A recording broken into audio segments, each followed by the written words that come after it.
Welcome to the Breakdown with Brodkorb and Becky, a weekly podcast that breaks down politics, policy, and current affairs. I'm Becky Scherr. And I'm Michael Brodkorb. After a week off due to an awful illness, I am pleased to be back and so grateful to my co host for holding down the fort and having some great conversations while I was gone. We are just 3 weeks out from the election, and it is going to be fast and furious until November 5th. Today, we are going to break down JD Vance's recent visit to Minnesota. We will hit on the recent NBC poll and chat further about the state of the presidential race with just 20 days to go.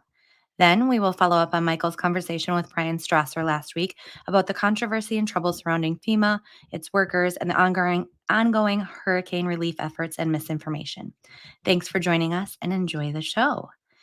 Michael, I want to start by thanking you for carrying on in my absence while I was hacking up a lung last week. Nobody would have wanted me to be here, but I listened to both episodes. It was great.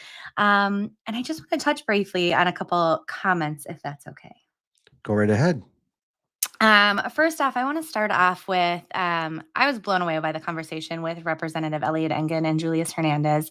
To think that these two very young men are so respectful, so elegant in their verbiage and their speaking to each other, their view of politics and partisanship.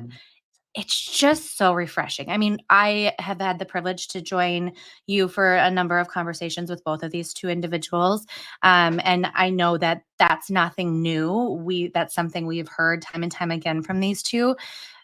But I think it's something that when folks think about young people in politics these days, we think of what we see on some college campuses and on social media and just kind of this ruckus, kind of vitriolic way of doing and acting. And it's just these two are such good role models from opposite sides of the aisle, such good role models for their peers. And to be honest, to all of us about how you can be on opposite sides, you can have opposing viewpoints, you can find commonality, but you can just be respectful when it comes to policy and politics. And it was just fun to listen to. And I applaud you for conducting that interview and that conversation, and the two of those individuals for being here and continuing to be a beacon, a shining light on the hill of what we can hope for the future of politics.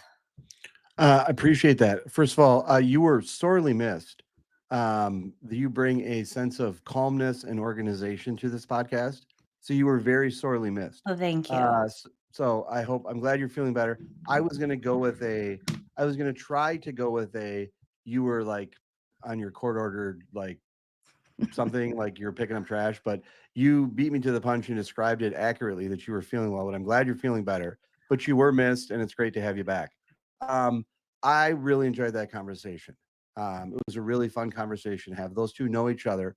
And that's the exact type of stuff that you and I are interested in, which is having conversations, finding ways in which people can disagree, but not be so disagreeable. I will say to you that I am more and more disappointed in rhetoric, conversations, and particularly social media.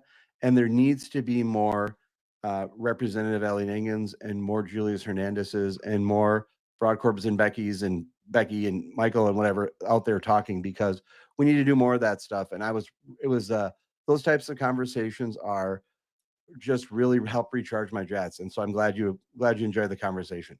Absolutely. And I'll hold my comments on the Brian Strasser interview because we're going to actually get into a little bit further a conversation about everything that's going down on as it relates to hurricane relief efforts and kind of the chaos surrounding all of that. So we'll chat more about that in a minute. But we're going to chat about JD Vance was back in Minnesota.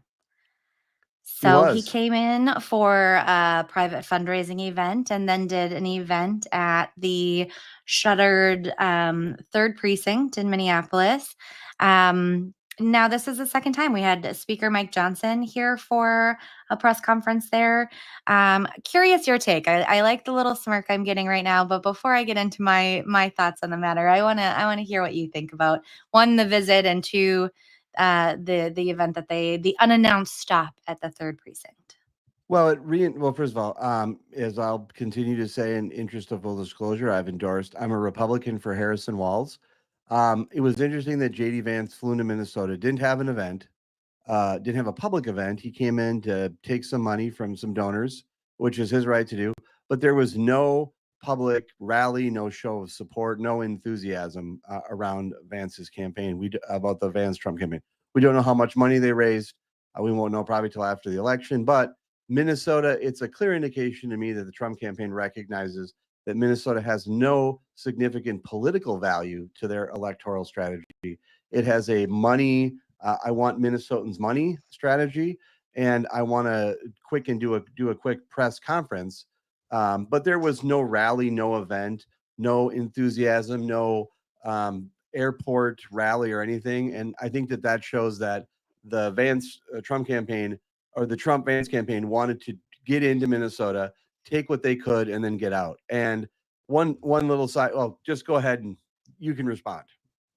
Yeah, I was a little surprised that there wasn't some sort of gathering. I've been to these sort of events before where they will do a private roundtable. I mean, even at the hotel that's right on the airport grounds, right? Because one thing that is needed to be taken into consideration anytime a campaign, presidential campaign, makes a stop here, they're not making a stop somewhere else. And so they do certainly need to be stingy with their time, which we'll chat about a little bit more in our next segment because Trump's making some interesting stops these days.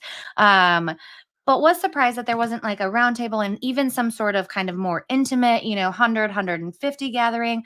My thought is similar to yours, that I do believe that Minnesota is out of play for this campaign. Whereas the stop in front of the third precinct does have a more of an ability to generate some media coverage that has the ability to go into Western Wisconsin, which is a state in play. And so I think that that is probably where they got some play. They always say you want voters, you want either votes, money, or press out of everything that a campaign does. And so this was clearly focused on the money and maybe some press. They did do the stop at the third precinct. Again, Mike Johnson was here a couple months ago. Second congressional district candidate Joe Tarab was there, retired police officer. They hit on the riots, 1,400 businesses destroyed, 500 million in damages. And Vance, one of his lines was, "The story of Minneapolis is coming to every community across the United States of America if we promote Kamala Harris to President of the United States." Now, I personally don't think this is a huge off topic thing for them to hit on, but is it playing? Because to me, it's something that I expected to see a little bit more. When we saw Mike Johnson here, I thought that this That's Speaker with Johnson to walls you, was, okay? what was it? That's Speaker Johnson to you. Speaker, Let's I'm sorry. yeah, yeah. You're right, the Speaker of the House. I really thought when walls got tapped that we were gonna be hearing a lot more about this. We were gonna be seeing more ads. We were gonna be hearing about the impact on some disadvantaged communities. We were gonna be hearing about the grocery deserts. We were gonna be hearing about the schools and the meals that were impacted of these students. We were gonna be hearing, I mean, there's a lot to hit on if you wanna hit on it, but it's been so few and far between that, like, was this a best use of his time? I think it's the only. I mean, first of all, the Republican message has been so terrible on this campaign, particularly Minnesota Republicans on Governor Walz. It's been so all over the place. They've hit him for not having a dog. They've hit him with a bunch of other kind of ridiculous conspiracy theories. And so I think that the message, I can't hear you. You're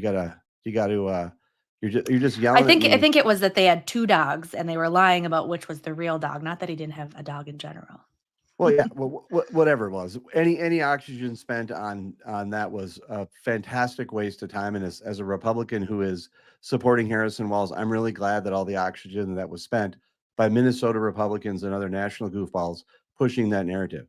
This has to be a pretty significant blow to the spirit of Minnesota Republicans that are advocating and that are supporting the Trump Vance campaign, to see Vance come to Minnesota, get off a plane, go right to a black limousine, get driven right to a fundraiser, take checks behind closed doors, stand up at the third precinct, and then get out of town. I mean, that shows that that's a belief that I think number one is the Trump Vance campaign has come to the realization that having Vance or Trump doing any type of large event at this time. Not, and there's still time between now and the election, but right now, they didn't want to dedicate their candidates' time on the ground with a rally or some type of event. They wanted a very structured event for the vice presidential candidate JD Vance. They wanted Minnesotans' money, and then they wanted to get him out of town.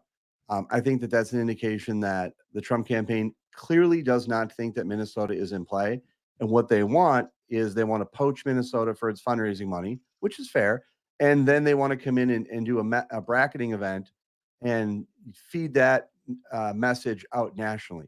The only reason why I think Vance came to Minnesota was not because they think Minnesota is competitive, because it's not for Republicans in this election cycle.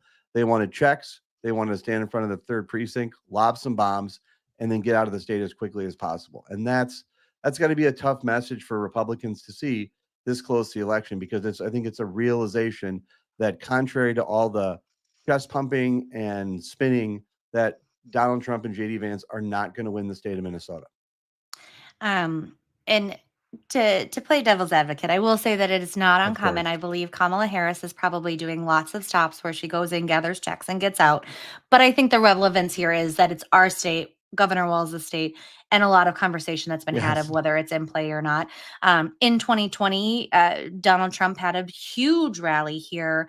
I think the first week in October, and so things are clearly different, and it's clearly different than they were even 3 months ago. And so um, Vance did allude to the fact that Trump could be back. And again, we'll chat. Let's hold that conversation for the next segment, because I think it's going to be interesting to hear how he's been spending his time. I could get a 32-inch waist and a full head of hair, but it's just not in the cards. One other point I'd make to you is that the city of St. Cloud is still trying to collect an invoice for the last time I think Trump and Vance were both in St. Cloud. And it's a couple $100,000 that they're owed. Interesting. I don't believe that JD Vance zipped up to Stearns County or to St. Cloud and dropped off a check and paid off that bill. He did again come to Minnesota, take some Minnesota, which is perfectly legal. It's permissible. I mean, I'm not saying a candidate can't fundraising, but there is an invoice owed in St. Cloud for an event, and hopefully at some point the party of fiscal responsibility, Trump and Vance, will realize that they have to pay that bill, and hopefully they do it soon. All right, heard. You would agree that they should pay that bill, Becky? I mean, I would absolutely agree that Okay. campaigns should pay the bills, especially. I mean, these are Okay. some small towns that put a lot out. I just got to chuckle sometimes when I feel like I get a talking point from your advance document, maybe. Oh, as if you don't, as if you're not there, like you have been sitting there for the last week, just boop-a-doo, typing away, coming up with talking points, because Becky I doesn't love come up it. with talking points. I love it. That's exactly what we do. I mean, that's what we've been doing for decades now. So hey, uh, keeps things fun here. This comes from the heart, Uh, Becky. This isn't a It talking comes point. straight from the heart. But I do agree. I mean, I think unpaid bills are just bonkers that they get away with that. Moving on, NBC poll and kind of just general chat of the state of the race for the presidential race, how things are going. We have a new NBC poll that just came out. It was conducted October 4th to October 8th. Neck and neck, literally tied, 48-48, just 4% undecided. As a reminder, the first poll NBC did in September, the first poll with Harris as the candidate for the Democrats had Harris at 49 versus Trump at 44, with 7% undecided. So this is a swing. I do fully believe it's kind of some of that momentum evening out a little bit, and I don't think this is a complete shock. I think that this is something and I have talked a lot about, of any given day, one of them could be in the lead. I mean, I think we're seeing this in swing states. They're neck It's and neck. fantastic Um, analysis. On any Thank you. given day, one of them can be ahead. That's just compelling and rich. Most generic. Oh, reminds me of Karen from Veep, where I am right Yeah. now, watching, Yes. saying something without saying anything. But I mean, I feel like it really could be this, that today Trump could be in the lead, tomorrow Harris could be in the lead, the next day Trump could be in the lead. I do think it's neck and neck. What's your take on this? Do you think, I mean, polls are historically not the most reliable lately. What do you think?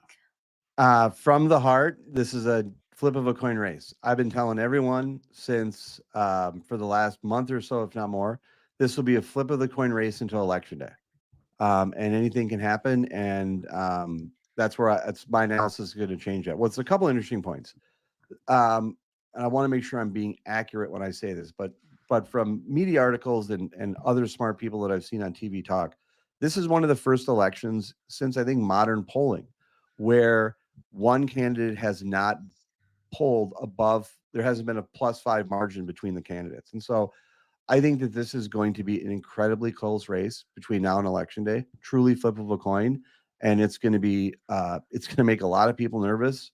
And it's going to be fun to watch and exciting, and we're going to be here for the ride. But I truly believe it's a flip of a coin. If our listeners are not aware, I do love polls and I love all of the kind of minor things that we can pull from polls at times. A couple things that I think came from this one is that they're not hugely surprising, but I think the margin did surprise me a little bit of the gender gap between Harris and Trump. Harris's women support Harris by a 14-point margin, and men back Trump by a 16-point margin. That I don't think is something that obviously it's unique. Again, we don't have a ton to look back on of men versus women when it comes to our presidential races. But that's not just double digits. That's within the double digits and very stark numbers there. Yes, Uh, and it's interesting. I mean, it's a contrast. I think that this is a very polarizing election. I think the data is going to be interesting to watch. But again, I think it's going to be nerve-wracking and interesting to watch every single poll that comes out. But I honestly, and I guess I don't know give me your take, but I don't see this unless something really substantive happens. Um, I think this is just going to be a neck and neck race until election day. Completely agree. I mean, we've had wilder things happen. There can be an October surprise. W- who knows? But I feel despite this the 10% of voters in this poll did say that they might change their minds. I don't truly I feel like they want to be open to letting things play out, but I think that number is far smaller.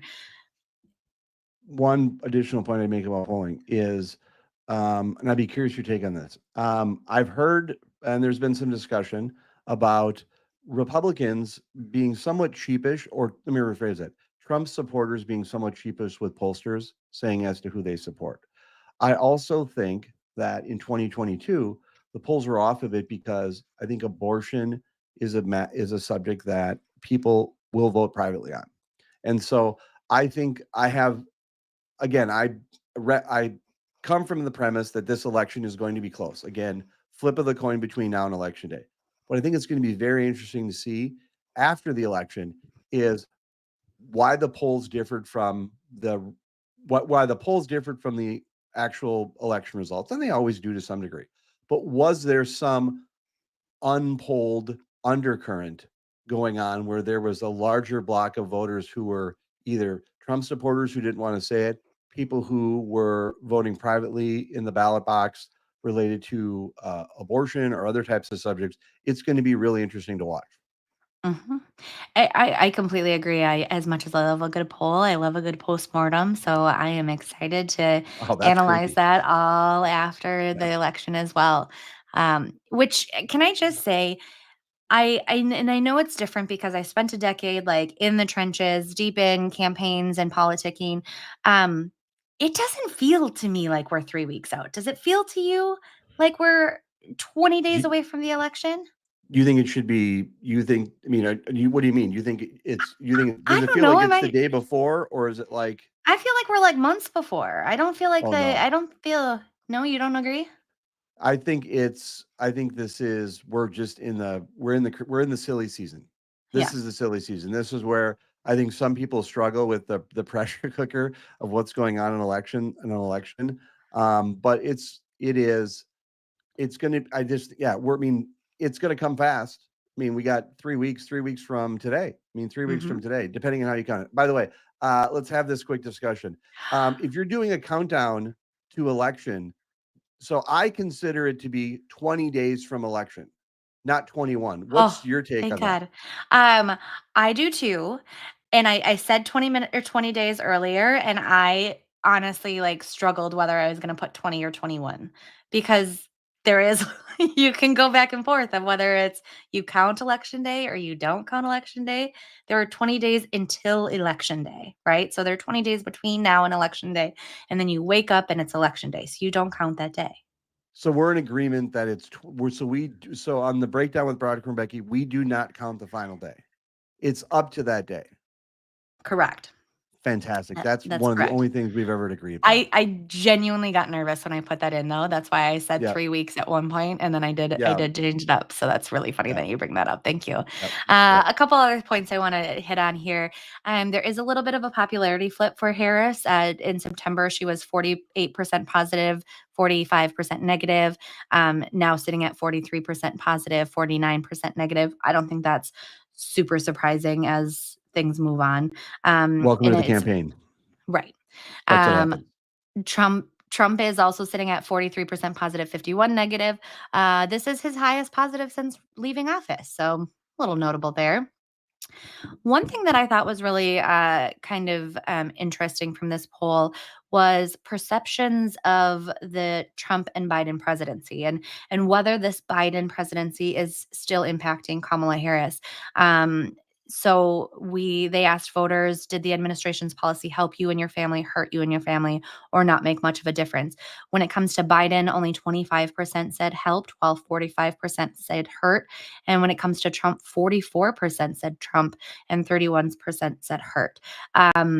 Do you take this to be anything other than history has a way of looking kindly on presidents? More time has lapsed since Trump, or is there anything that you point to for this? I think it's the economy. I mean, I think that Donald Trump inherited a magnificent economy from Barack Obama, and then in the midst of it, there was a pandemic, and it was a chaotic time in 2020. And so the country's fought back. And if you look on a calendar, if you look over a contextually over a calendar, I mean, there are some issues that the Harris campaign is having to deal with regarding the economy and what's going on. And I think Trump this gets to an issue which I think is really challenging. I think for the Trump campaign to get in a groove on, which is discussing right track, wrong track, how people feel. Trump does not want to talk in that way. He does not want to talk about that stuff. He wants to talk about, JD Vance wants to talk about dogs and cats being eaten in Springfield, Ohio. They want to talk about all these other issues rather than right track, wrong track on some of this stuff. And so I think that this is why the race is so close. This is why the race is so close, is because I do believe, looking at the data, that people do have an impression on the economy under Trump. That's their reality. And in some ways, looking at some of the statistics and the economy that Donald Trump inherited, sure, that's absolutely could be the case. One of the reasons why I think this race is so close, looking just at policy, is because of the economy. I think some of the issues that are, I'm not saying the economy is not important to me, but as someone who's staked out a claim based on the reasons that I've staked out, I'm much more of a realist, I think, when it comes to what the president of the United States and administration can truly do to impact the economic policies of this country. It's a collaborative effort with Congress. There's outside factors that come in, such as the pandemic and other things. And so this was why I think you've delved into very precisely why this race is so close. Um, when we do look at the issues, none of those are surprising at all. They've continued to be abortion as the top issue for most important to voters. Immigration, voter security is number two. Protecting democracy or constitutional rights, three, and cost of living, number four. And so I think it is time and time again what we are seeing. We are seeing a lot of those conversations. But I agree with you that I do think um, that if Trump and Vance focused, wouldn't it be nice if they focused on economy and cost of living? I do think it would have potential to give them a point or two that could make a difference here. And it's a little to the detriment of that campaign that they're not doing that. Um, On the but subject of abortion, on the abortion 22%, is that in your position? Is that pro-life voters concerned about abortion, or do you think it is uh, pro-choice abortion rights advocates wanting to make sure that there's bodily autonomy and that women have their healthcare options? I think it's probably a little bit of both, but I would give like far majority Yeah. of that to the pro-choice voters who believe that Trump and the Republicans could significantly impact women's rights, women's ability to choose for themselves, families' abilities to make choices that are best for them. Just heard another story of a woman who has a non-viable fetus at 12 weeks, but lives in a state with a ban. And because it is not a threat to her life, she either has to go elsewhere or carry a non-viable fetus till however long, either her body or full term, and then as births a non-viable child or stillborn. Wow. And it's just the the more stories that we're hearing, I feel like lead me to believe that it is women who are, or not just women, it is voters who are concerned about stories like that, who are concerned by the choices being taken away, by their rights being violated, and kind of this handmaid's tale sort of way of living that there's a fear for them. I certainly do think that there are some that have abortion as the top right because they truly look at this as murdering a child, killing an infant in the womb. And so I think there is some of that. But yeah, I think probably largely I would do like 75-25 on that. Yeah, I would maybe even I'm not from my perspective, maybe even a little bit higher because again, one of the issues that I've spoken with a lot of Republican men about in this state and in some others is about why they're voting for Harris and Walz is because they want to support because they have a wife, they have a sister, they have an aunt, or they just passionately believe that the government shouldn't involve themselves in a healthcare decision that a woman needs to make. And so I think the vast, vast, vast majority of those are those type of voters. When we also look at the breakdown of who is best at handling or who voters believe would be best at handling some of these key issues, Harris does have a 19-point lead over Trump when it comes to handling abortion. And so that certainly, has just a 3% gap there. Harris also wins on healthcare and being competent and effective. Trump's top issues or qualities are dealing with the border, handling the situation in the Middle East, and dealing with the cost of living. Again, I think that kind of aligns with what we've seen from polls over the last couple of months. Nothing super surprising. One thing that I love a good historical tidbit. In this poll, they said 62% of registered voters believe the upcoming presidential election will make a quote, great deal of difference in their lives, which is the highest response on this question since 1992.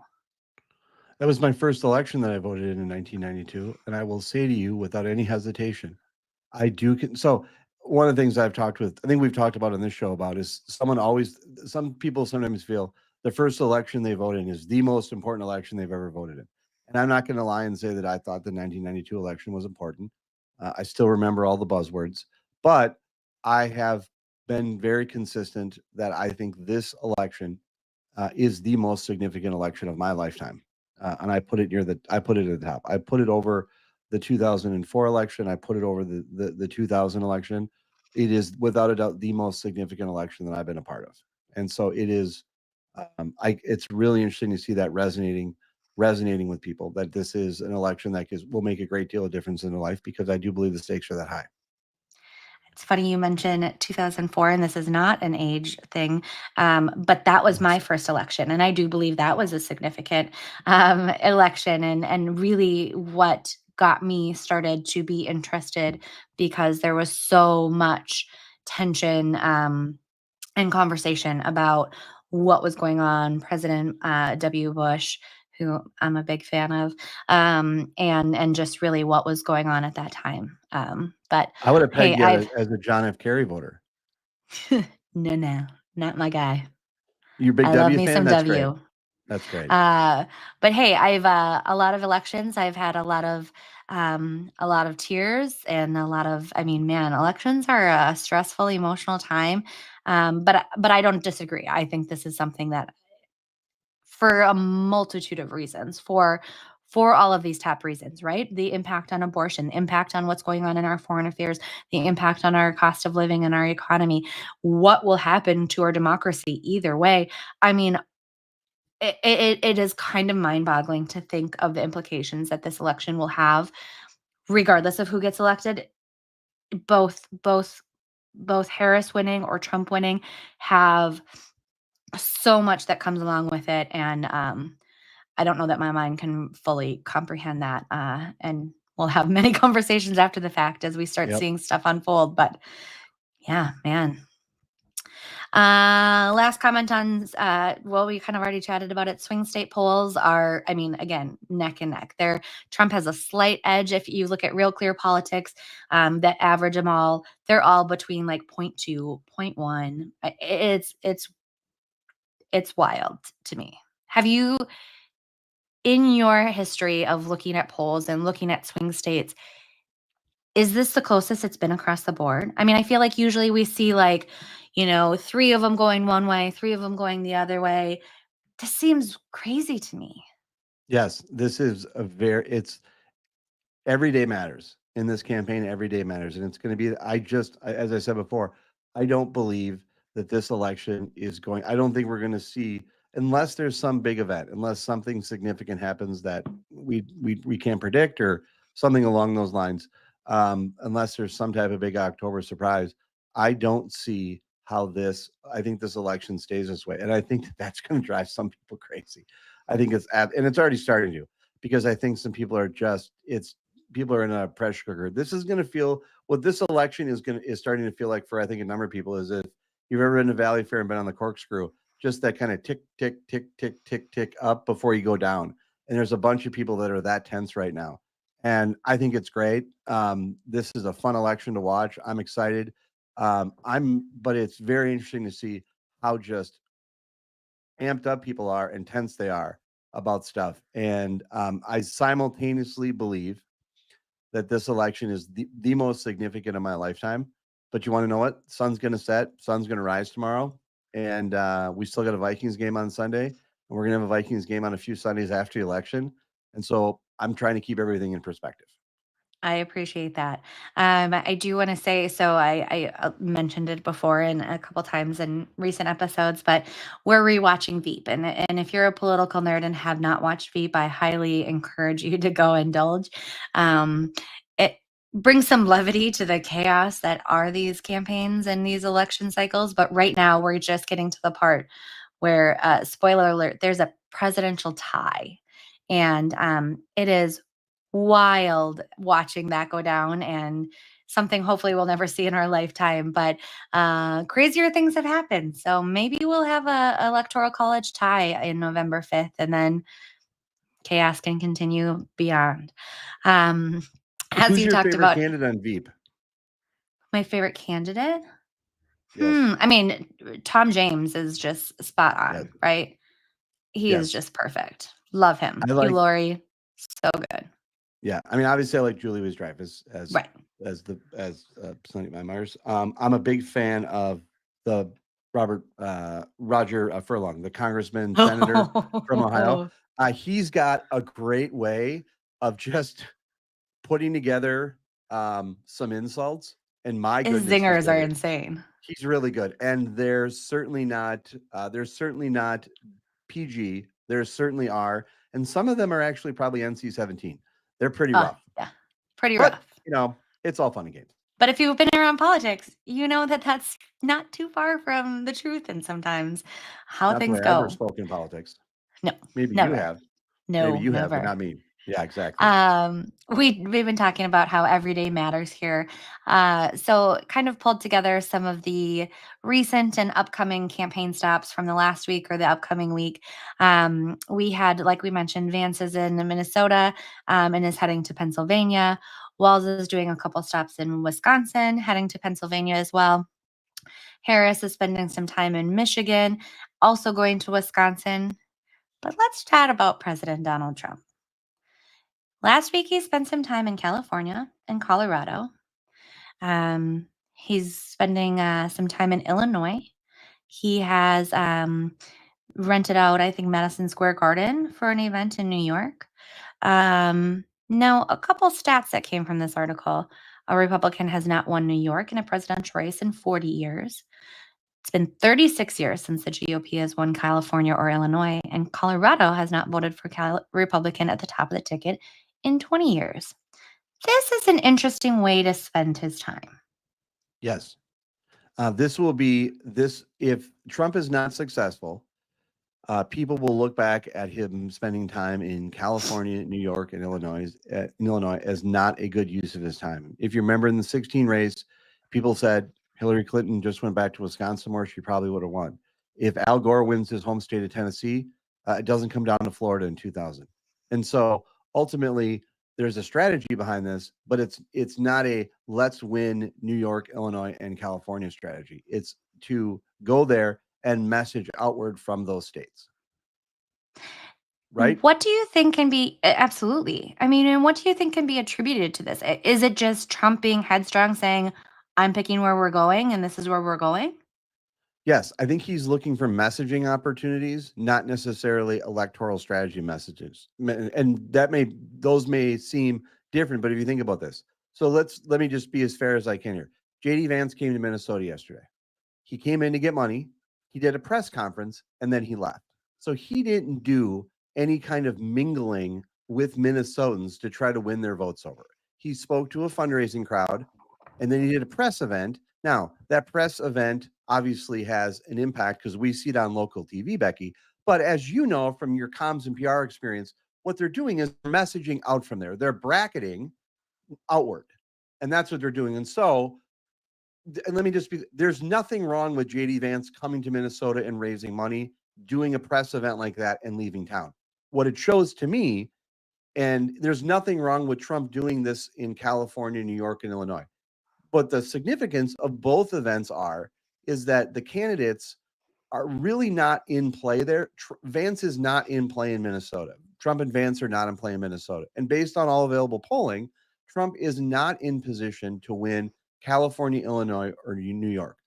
What they are wanting to do, or in Colorado, what they are willing to do is they're willing to spend time in there to message outward because there's a traveling press corps that goes with them. They can have the event broadcast everywhere, and they can create some kind of viral messaging and viral opportunities in these states to highlight local issues that resonate outward.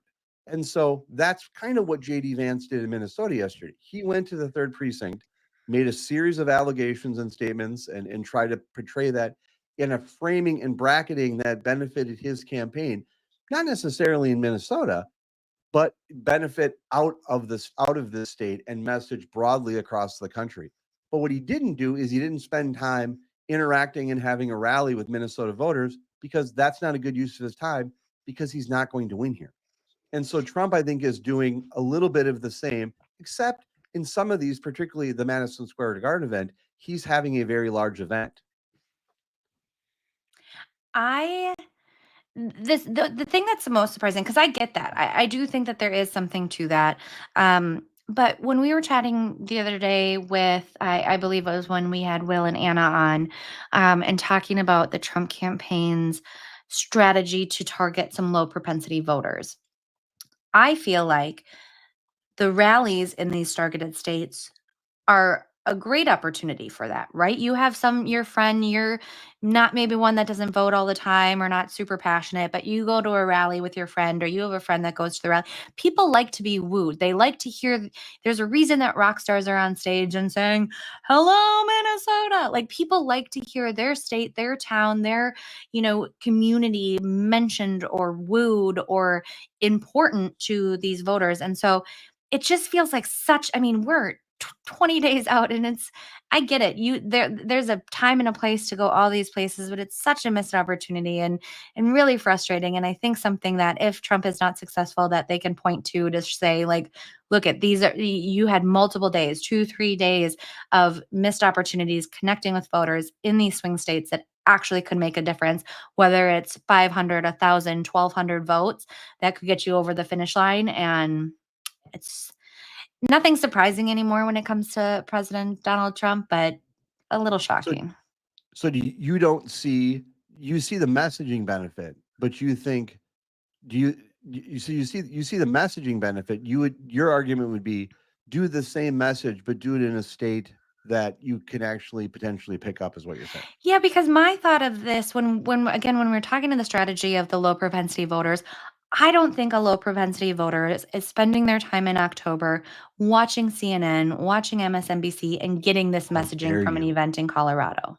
How I mean, dare mass you? generalization, but if somebody is not typically somebody who is impassioned or driven to vote, especially when it comes to a presidential general election, I just find it hard to believe that that's where they spend a lot of time getting messaging.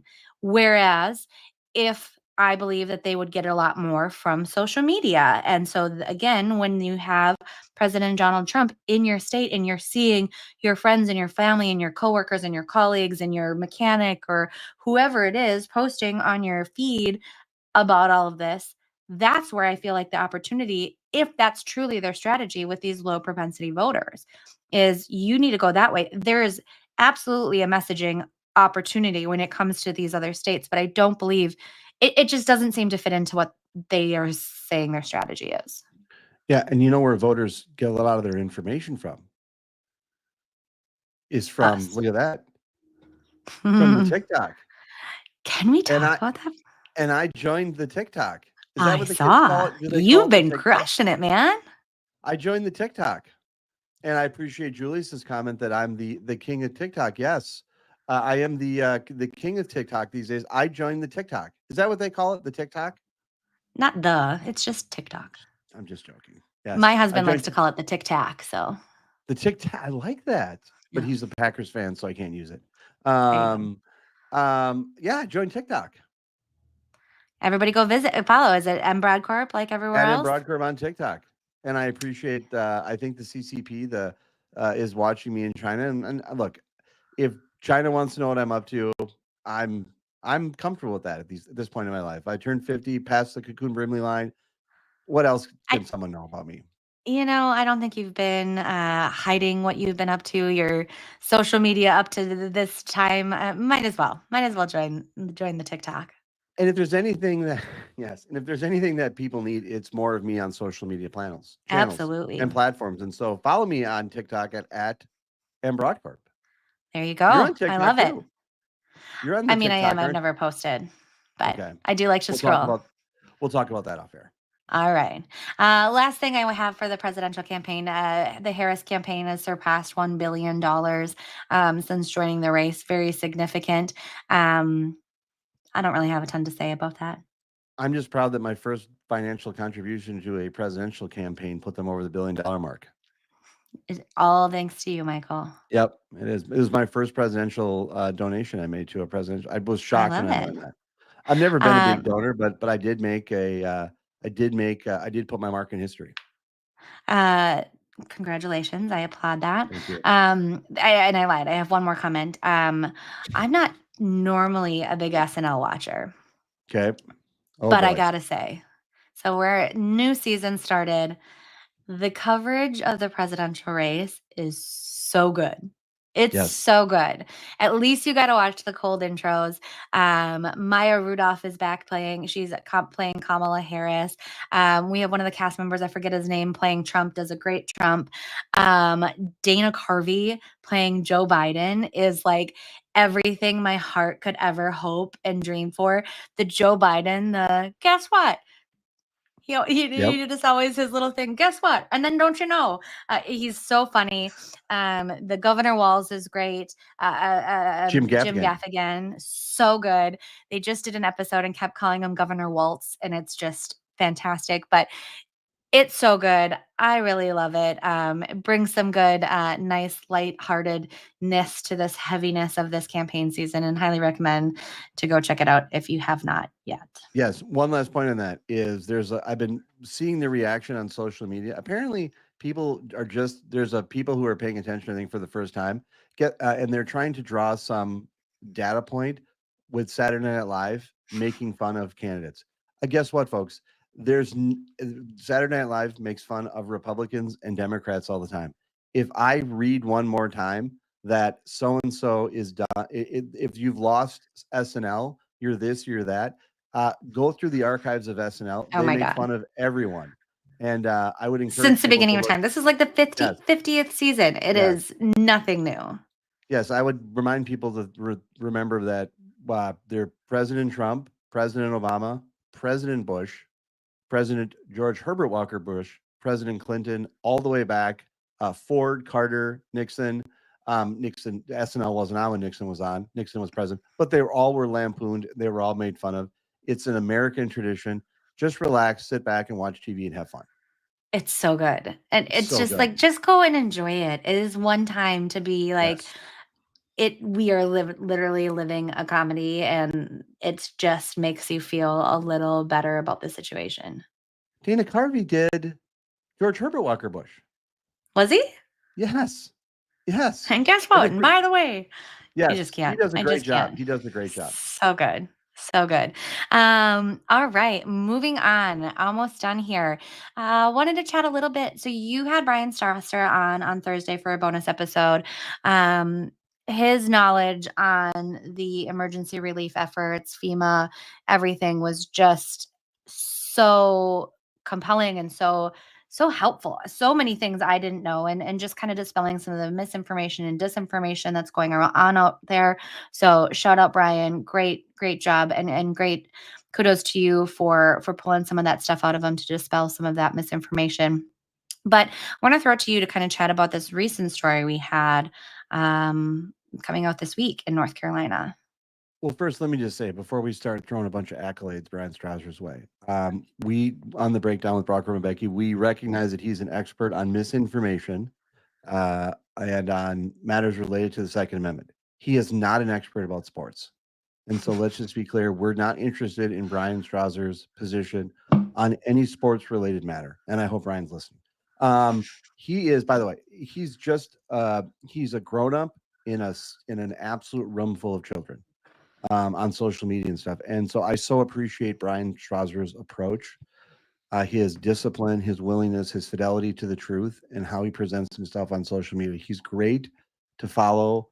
And I follow him across all social media platforms, particularly on Twitter, which can sometimes be a cesspool of misinformation.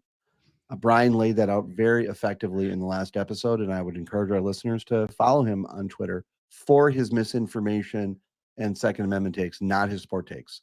But we were discussing FEMA and the misinformation. We went through a number of examples of misinformation, but just recently, in the last, I think, 48 to 72 hours, there was an incident of the man was arrested for threatening FEMA workers in North Carolina with an assault rifle, and that there was also some FEMA people that were pulled out temporarily because there were, I guess, militia people that were out there trying to just hunt and target members of FEMA. This is ridiculous. This was what happens with misinformation, and I just want to put on my. I'm not going to take off all of my partisan hats for a second and just remind people.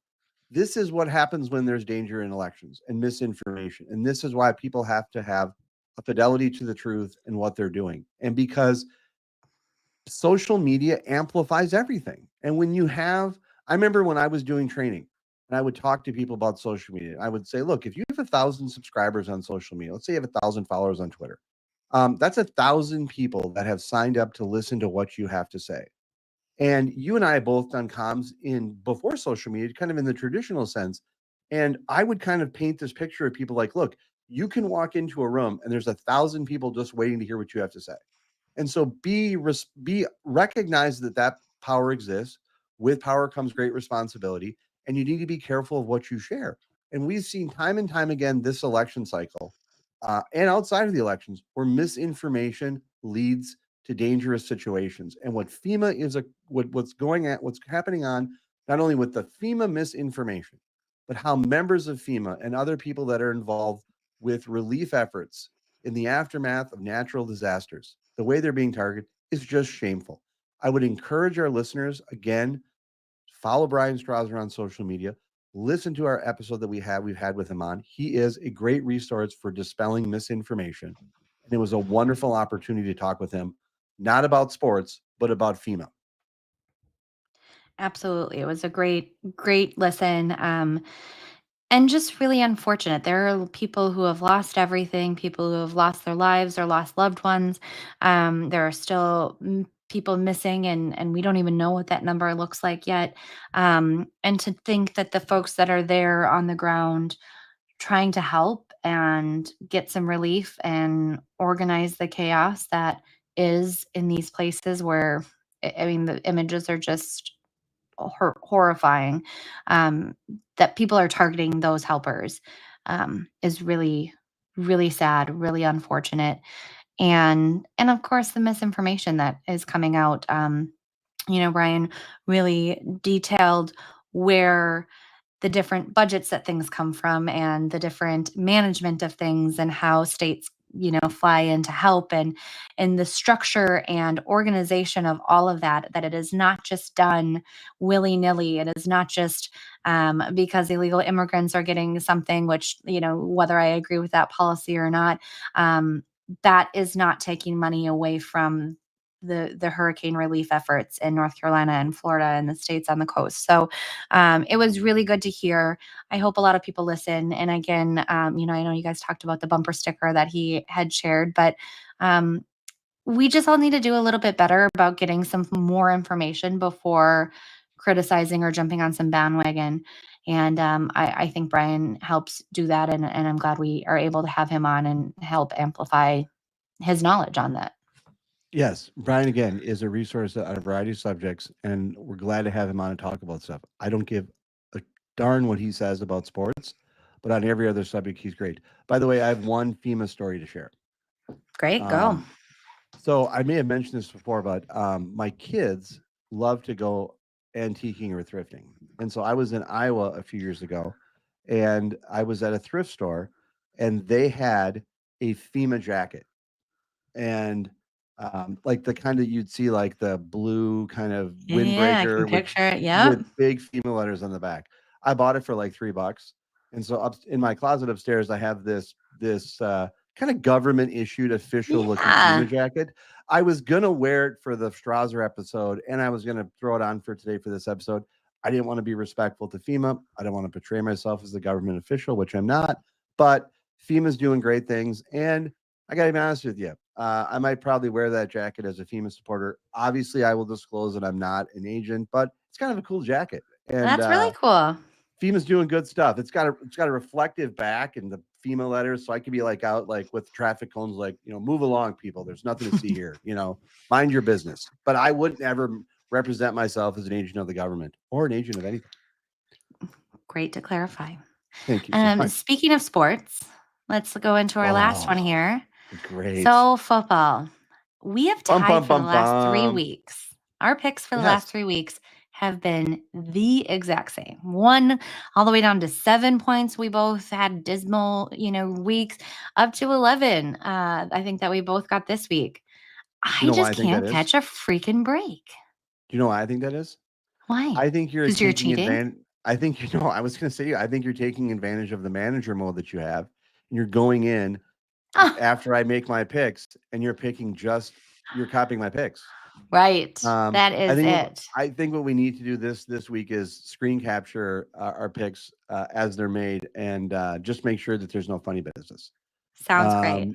Yes, but so who's in the lead? I should have checked before this show. Who's in the So lead? I think Mike Zipko and Matt Anderson are in the lead in our league. Yes, Matt Anderson, who works with me at Velocity, Mike Zipko and Will are tied for second. And then you and my husband are tied for fourth. That's What? cute. I'm tied with a Yeah. Packers fan? Yeah, you are. That is, I'm tied for sixth with Ben Golnick and Mark Drake. Good company there. yes. Well, I have to get out of that. I mean, and just so we're Your clear, wife's having a little bit of a rough, do you give her a hard time? no, I'll give her a hard time. So you're at sixth. I'm at fourth. Correct. Yes. Again. Yes, so So you are again, winning. what's my mission?